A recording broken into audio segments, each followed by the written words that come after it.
Novel corona virus currency നോട്ടുകളുടെയും ഗ്ലാസുകളുടെയും പ്രതലത്തിൽ ദിവസങ്ങളോളം നിലനിൽക്കുമെന്ന് കണ്ടെത്തൽ. ഓസ്ട്രേലിയയിലെ പ്രശസ്തമായ ബയോസെക്യൂരിറ്റി ലാബോറട്ടറിയാണ് ഇത്തരമൊരു കണ്ടെത്തൽ നടത്തിയത്.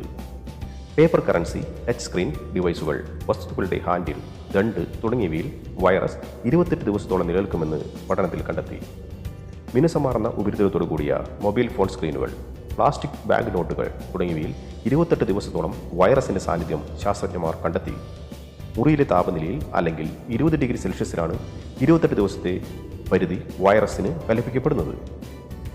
40 ഡിഗ്രി സെൽഷ്യസിലേക്ക് മാറുമ്പോൾ വൈറസിന്റെ അതിജീവനം 24 മണിക്കൂറായും 30 ഡിഗ്രി സെൽഷ്യസിലേക്ക് ഇത് 7 ദിവസമായും ചുരുങ്ങും. കോട്ടൺ പോലുള്ള വസ്തുക്കളുടെ ഉപരിതലത്തിൽ അനുകൂല കാലാവസ്ഥയാണെങ്കിൽ വൈറസ് 14 ദിവസം വരെയും, ചൂട് കൂടുമ്പോൾ ഇത് 16 മണിക്കൂറിലേക്ക് കുറയുകയും ചെയ്യും. മുൻപുള്ള പഠനങ്ങളിൽ വൈറസിന് ഇത്ര ദീർഘകാലത്തേക്ക് ജീവിക്കാൻ സാധിക്കുമെന്ന് കണ്ടെത്തിയിരുന്നില്ല. തണുപ്പുള്ള കാലാവസ്ഥയിലാണ് നോവൽ കൊറോണ വൈറസ് കൂടുതൽ കാലം നിലനിൽക്കുന്നതാണ് ഓസ്ട്രേലിയൻ ഏജൻസിയുടെ പഠനം തെളിയിക്കുന്നത്. വേനൽക്കാലത്തുള്ളതിനേക്കാൾ ശൈത്യകാലത്താകും വൈറസിനെ നിയന്ത്രിക്കാൻ ബുദ്ധിമുട്ടാകുന്നത്. കോവിഡ് വ്യാപനത്തെക്കുറിച്ചും അതിൻ്റെ തീവ്രത കുറയ്ക്കുന്നതിനെക്കുറിച്ചും വ്യക്തമായി പഠിക്കാൻ ഗവേഷണം സഹായിക്കുമെന്നും ശാസ്ത്രജ്ഞർ പറയുന്നു.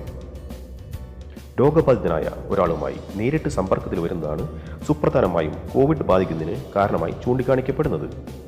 ചുമ, തുമ്മൽ, സംസാരം, പാട്ടുപാടൽ, ശ്വസനം തുടങ്ങിയ സാഹചര്യങ്ങളിൽ വൈറസ് അടങ്ങിയ ഉമിനീർ കണങ്ങൾ വായുവിൽ കലരുകയും അത് ഒരാളുടെ ശരീരത്തിൽ കയറുകയും വൈറസ് ബാധിക്കുന്നതിന് കാരണമാകുന്നത്. ഈ കണങ്ങൾ വസ്തുക്കളുടെ ഉപരിതലത്തിൽ പതിക്കുന്നതിനാൽ ഇവിടെ സ്പർശിക്കുമ്പോൾ വൈറസ് ഒരാളുടെ ഉള്ളിലേക്ക് പ്രവേശിക്കുന്നു. ഇതും വൈറസ് വ്യാപനത്തിന് കാരണമാകുന്നു. അണുബാധ വഹിക്കാൻ സാധ്യതയുള്ള വസ്തുക്കളുടെ നോവൽ കൊറോണ വൈറസ് പടരുന്നതിനുള്ള സാധ്യതയുണ്ടെന്ന് കൺസാറ്റ് സ്റ്റേറ്റ് യൂണിവേഴ്സിറ്റിയുടെ പഠനത്തിലും കണ്ടെത്തിയിട്ടുണ്ട്. ഒരു ഡസൻ പ്രതലത്തിൽ കൊറോണ വൈറസിന് സ്ഥിരത വിശകലനം ചെയ്തതോടെ വേനൽക്കാലത്ത് ശരാശരി താപനിലയെയും ഈർപ്പത്തെയും അപേക്ഷിച്ച് തണുത്തതും ഈർപ്പം കുറഞ്ഞതുമായ അവസ്ഥയിൽ 5 മുതൽ 7 മടങ്ങ് വരെ അതിജീവിച്ചതായി കണ്ടെത്തി. വടക്കൻ അർദ്ധഗോളത്തിൽ ശൈത്യകാലത്ത് കോവിഡിനെ നിയന്ത്രിക്കുന്നതിന് ഈ കണ്ടെത്തൽ സഹായിക്കുമെന്ന് വൈറോളജിസ്റ്റ് റിച്ച് പറയുന്നു. ശൈത്യകാലത്ത് വൈറസിനെ നിയന്ത്രിക്കാൻ സാധിച്ചില്ലെങ്കിൽ അത് വലിയ പ്രതിസന്ധിക്ക് കാരണമാകുമെന്നും റിച്ച് പറയുന്നു. കോട്ടൺ പോലുള്ള വസ്തുക്കളെ അപേക്ഷിച്ച് മിനുസമാർന്ന പ്രതലങ്ങളിൽ വൈറസ് അധികകാലം ജീവിക്കുമെന്നും ഓസ്ട്രേലിയൻ ലാബോറട്ടറി പറയുന്നു. മഹാമാരിയുടെ ഏറ്റവും ഉയർന്ന നിലയെ പ്രതിനിധീകരിക്കുന്ന നിരക്കിൽ വൈറസിനെ ഉപയോഗിച്ചായിരുന്നു പരീക്ഷണം. വൈറസിനെ അതിവേഗം ഇല്ലാതാക്കുന്ന അൾട്രാവയലറ്റ് പ്രകാശം എത്താത്ത തരത്തിൽ ഇരുട്ടിലാണ് പരീക്ഷണം നടത്തിയത്. വായുവിലെ ഈർപ്പത്തിന്റെ സാന്നിധ്യം 50% താഴെയുമായിരുന്നു.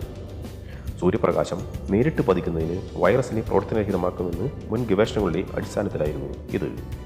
ഗ്ലാസുകളിൽ വൈറസ് കൂടുതൽ കാലം നിലനിൽക്കുന്ന കണ്ടെത്തൽ ഇതിൻ്റെ വ്യാപനത്തെ തടയുന്നതിൽ വലിയ സഹായകമാകുമെന്ന് ശാസ്ത്രജ്ഞർ പറയുന്നു.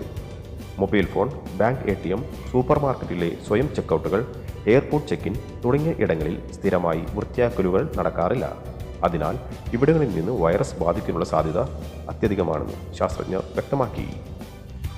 കൊറോണ വൈറസിന്റെ സാന്നിധ്യം ആദ്യം കണ്ടെത്തിയ ചൈനയിൽ കോവിഡ് പകർച്ചവ്യാധിയാണെന്ന് പ്രഖ്യാപിക്കുന്നതിന് മുൻപ് പേപ്പർ കറൻസികൾ ശുദ്ധീകരിക്കുന്ന പ്രവണത ഇവർ തുടക്കം കുറിച്ചു. പേപ്പർ കറൻസികളിലൂടെ വൈറസ് വ്യാപനം ഉണ്ടാകാനുള്ള സാധ്യത മുന്നിൽ കണ്ടായിരുന്നു ഇത്. US-ഉം ദക്ഷിണ കൊറിയയും ഇതുപോലെ ബാങ്ക് നോട്ടുകൾ ശുദ്ധീകരിച്ചിരുന്നു.